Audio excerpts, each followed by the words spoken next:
There's a version of you that women don't talk about openly. They don't describe it to their friends.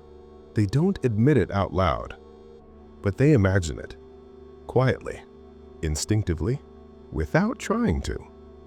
This is the man she secretly fantasizes about. And here's the truth most men never hear. It has very little to do with looks, very little to do with money, and almost nothing to do with saying the right things. Fantasy is not built on words. It's built on emotional experience. Women don't fantasize about men who chase them. They fantasize about men who make them feel something deep, unforced, and slightly dangerous in the right way. Not dangerous as in reckless. Dangerous as in unpredictable emotionally, yet completely grounded. Most men misunderstand fantasy. They think fantasy is about dominance, arrogance, or mystery as an act. So they try to perform it. And that performance is exactly why they never become the man she thinks about when she's alone. Because fantasy does not respond to effort. It responds to presence. The kind of presence that feels calm, self-contained, and emotionally unavailable to manipulation. Here is the first thing you need to understand. Women do not fantasize about men who want them.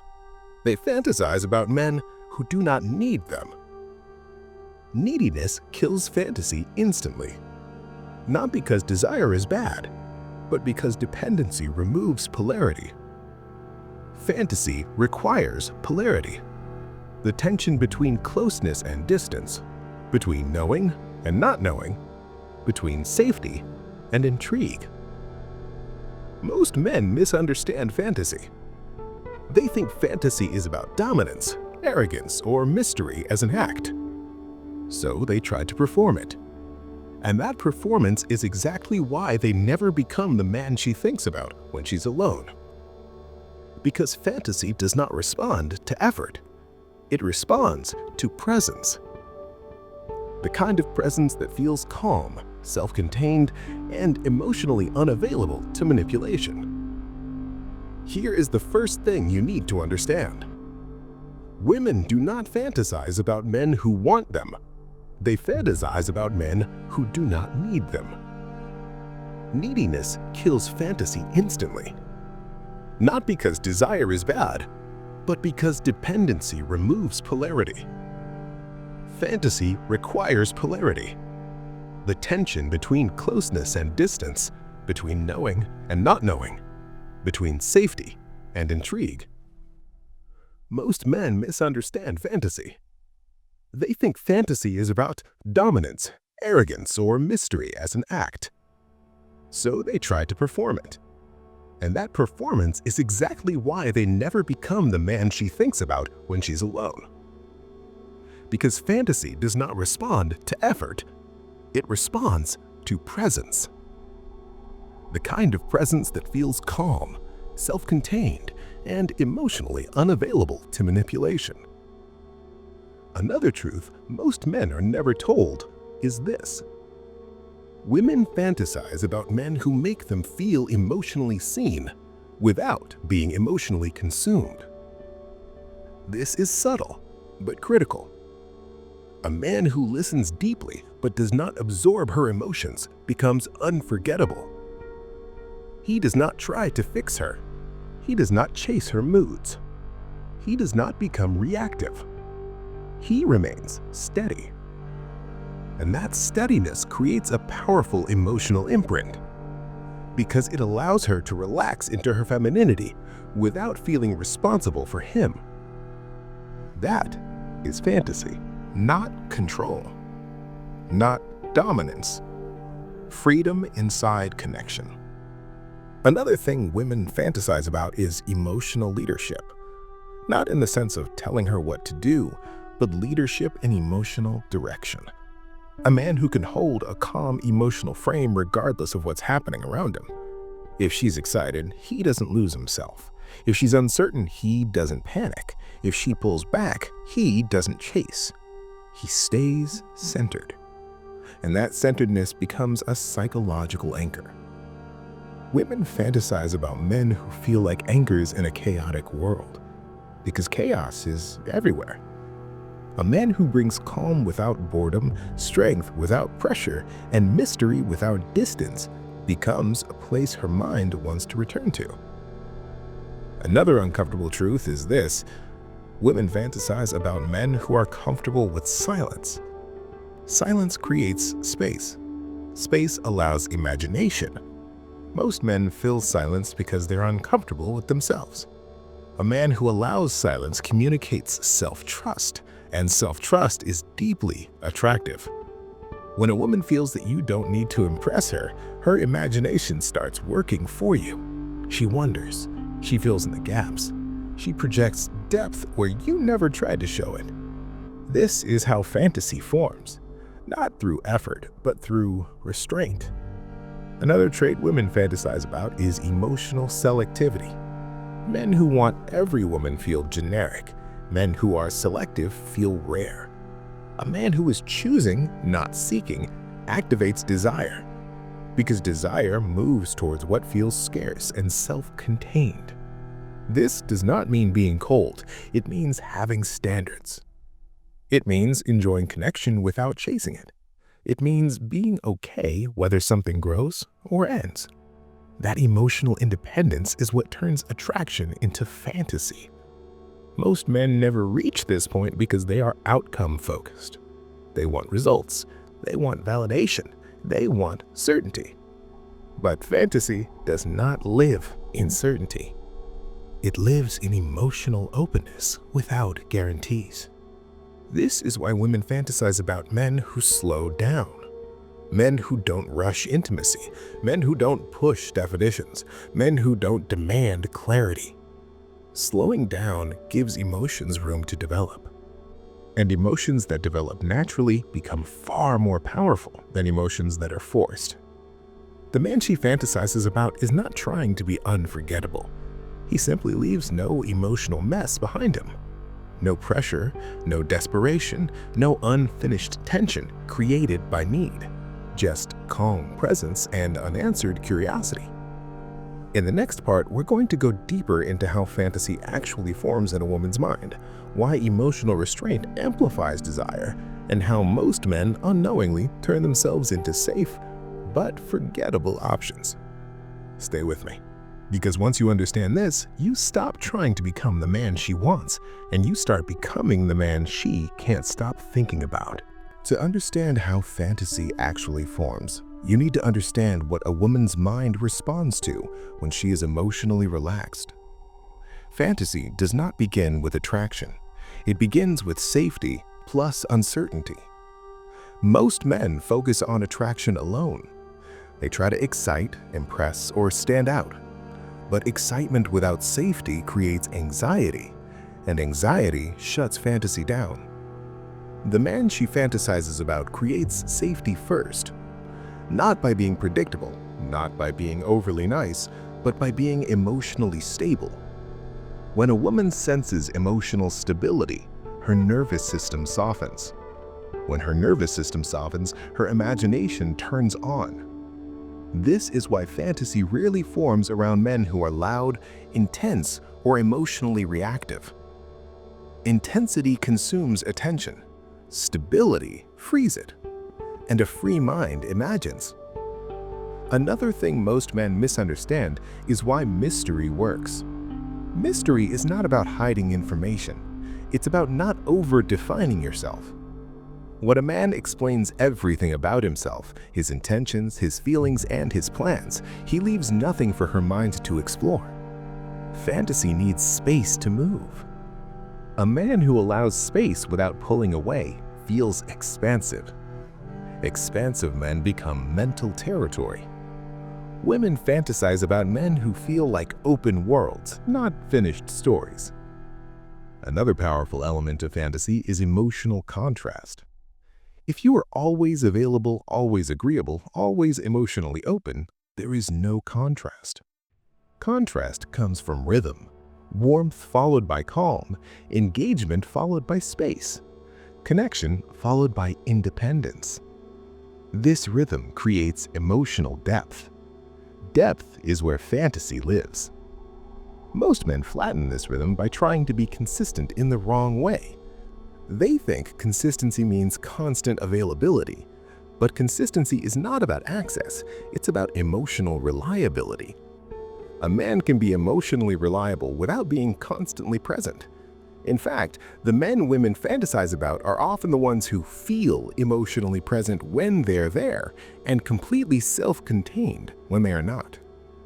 That separation creates longing. Longing feeds fantasy. Another forbidden detail is how women experience desire internally. Desire is not logical, it is not planned. It emerges when emotion and imagination overlap. If a man pushes desire forward, he collapses imagination. If a man allows desire to emerge naturally, imagination does the work for him. This is why women fantasize about men who do not rush physical or emotional intimacy, not because they lack desire, but because they are comfortable holding it. A man who can feel attraction without acting on it immediately is perceived as powerful, because power is self-control, and self-control is deeply erotic. Another reason fantasy forms around certain men is because of emotional containment. Most men emotionally spill everything they feel. They talk too much, they explain too much, they reveal too much too soon. This creates emotional transparency. Transparency is safe, but it is not seductive. Fantasy needs partial opacity. Not lies, not games, just depth revealed over time. A man who reveals layers slowly becomes someone her mind keeps returning to. Each interaction unlocks something new, and anticipation builds. Anticipation is one of the strongest drivers of fantasy. Another psychological element is how women respond to men who are not seeking validation. When a man's behavior is not shaped by how he wants to be perceived, it creates intrigue. Why is he so comfortable being himself? Why is he not trying to win approval? Why does he not seem afraid of losing interest? Those questions turn into imagination, and imagination turns into fantasy. This is why the fantasy she fantasizes about often feels effortless. He is not performing masculinity. He is not acting mysterious. He is simply not emotionally dependent on the outcome. That independence creates emotional polarity. Polarity keeps desire alive. Another detail men miss is how women respond to emotional restraint during connection. When a man is warm but not consuming, affectionate but not possessive, present but not attached, the emotional space feels clean. Clean emotional space allows desire to grow without resistance. Resistance kills fantasy. This is why women fantasize about men who leave conversations before they fade. Men who don't linger, men who don't drain the moment. They exit while the energy is still alive. That exit creates echo. Echo keeps the mind engaged. Another important truth is that fantasy forms when woman feels chosen, not chased. Chasing communicates need.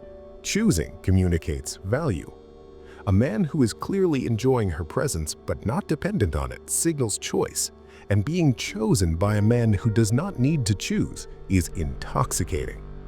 Most men never experience this because they are trying to be selected. The man she fantasizes about is evaluating, not auditioning. That subtle difference flips the entire dynamic.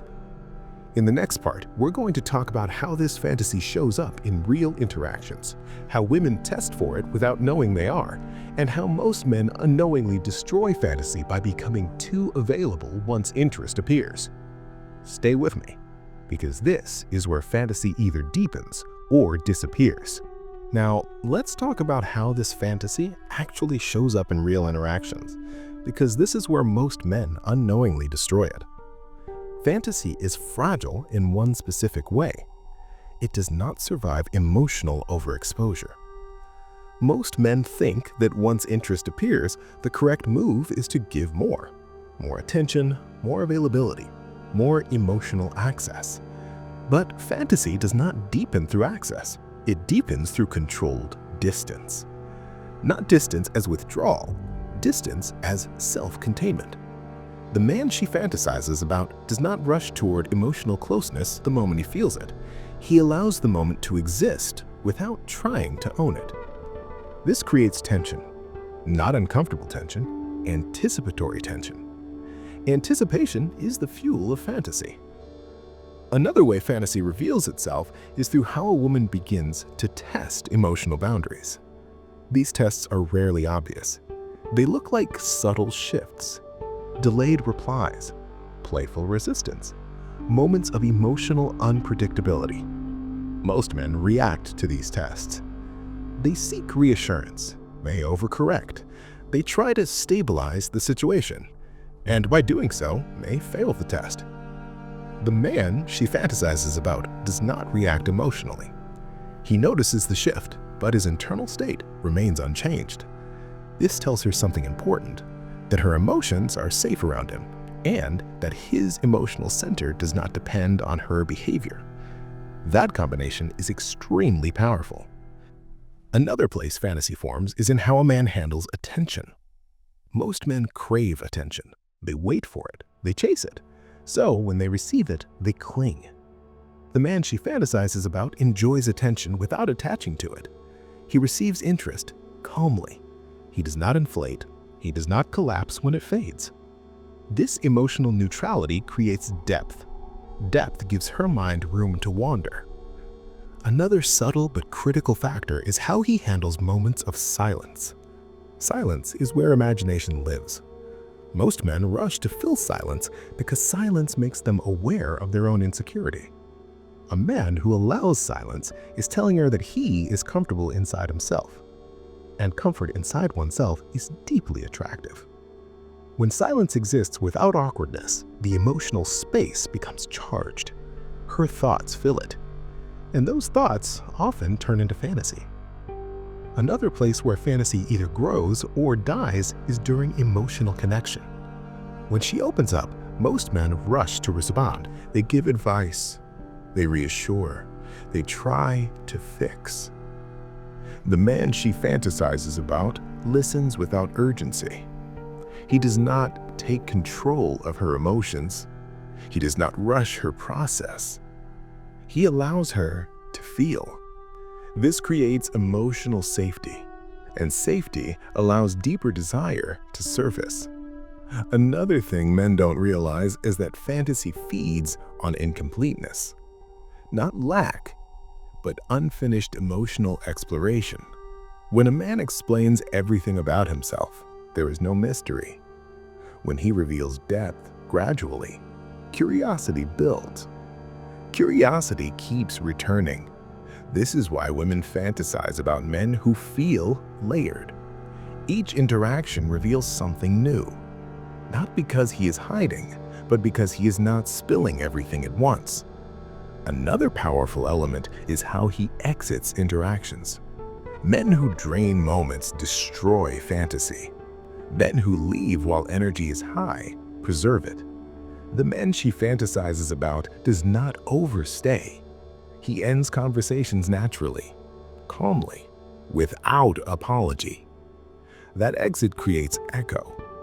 Echo keeps the mind engaged long after the interaction ends. Another crucial factor is emotional non-attachment. A fantasy collapses the moment a woman feels emotionally responsible for a man. If she senses that her interest controls his mood, desire fades. The man she fantasizes about remains emotionally self-regulated. Her reactions do not define his state. This gives her freedom. Freedom fuels desire. Another thing that amplifies fantasy is emotional selectivity. A man who desires everyone feels generic. A man who is selective feels rare. Women fantasize about men who feel like a choice, not a seeker. This does not mean judgment. It means standards. It means he enjoys connection without needing it. That emotional independence is seductive. Most men never reach this point because they are outcome-driven. They want reassurance. They want clarity. They want guarantees. But fantasy does not live in guarantees. It lives in possibility. And possibility requires space. The man she fantasizes about is not afraid of space. He trusts the process because he trusts himself. In the next part, we're going to talk about what happens when fantasy begins to turn into attachment, why men often sabotage this transition, and how staying in this internal state is what keeps desire alive instead of turning it into obligation. Stay with me, because this is where fantasy either becomes obsession or disappears entirely. When fantasy begins to turn into attachment, this is the moment most men lose everything they've built. Not because they did something wrong at the start, but because they change when they sense closeness. They feel the shift. They feel the bond forming. They feel that she's emotionally leaning in. And instead of staying grounded, they rush to secure it. They become more available, more emotionally expressive, more reassuring. They try to turn fantasy into certainty, and certainty is where fantasy goes to die. Women do not fantasize about men who are trying to lock things in. They fantasize about men who remain free, even when connection deepens. Freedom inside closeness is the core of desire. The man she fantasizes about does not tighten when attachment appears. He loosens. Not by pulling away, but by staying exactly who he was before the attachment began. This consistency is critical. Women are constantly sensing whether a man's emotional center has shifted. If his mood now depends on her response. If his peace now depends on her attention. If his identity now depends on the connection. The moment she feels that shift, fantasy collapses, not because she wants to leave, but because pressure has entered the space. Pressure turns desire into responsibility, and responsibility is not erotic. Another truth men rarely understand is that women do not attach to men who need attachment. They attach to men who allow attachment. Allowance feels safe. Need feels heavy. A man who needs attachment is unconsciously asking her to stabilize him. A man who allows attachment is offering stability instead. Women fantasize about stability they don't have to manage. This is why emotional independence becomes even more important as attraction grows. The closer she gets, the more she is watching, not consciously, instinctively. She is sensing whether closeness makes you stronger or weaker. Most men become weaker. They stop prioritizing themselves.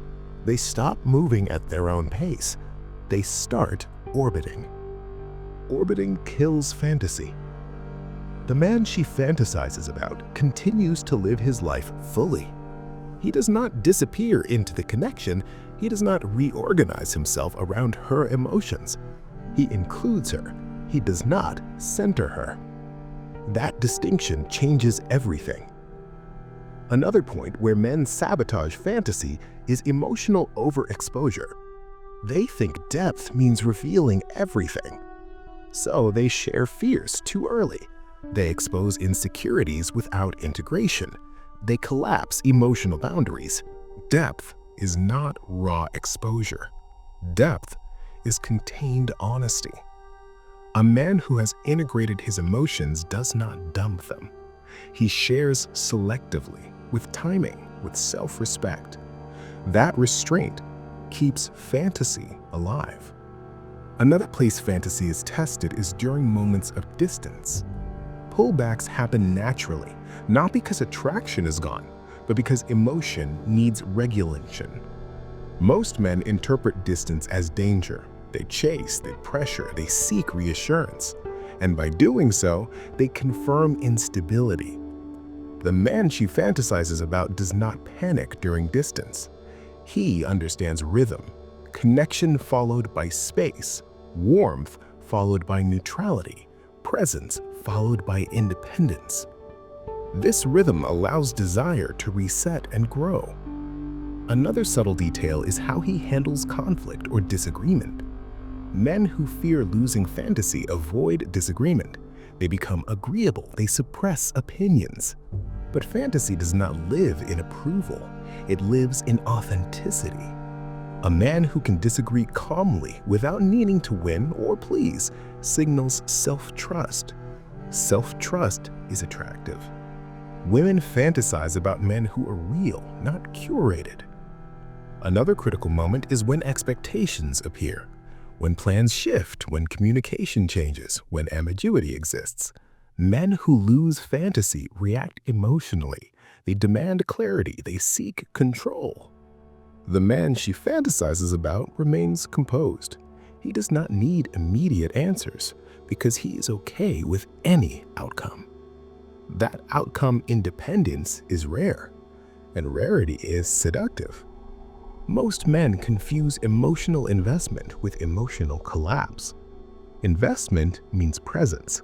Collapse means dependence. Fantasy survives investment. It dies under dependence. This is why the man she fantasizes about never gives away his emotional center, no matter how close things become. He enjoys connection without needing it to define him, and that freedom is what keeps desire alive. In the final part, we're going to bring everything together.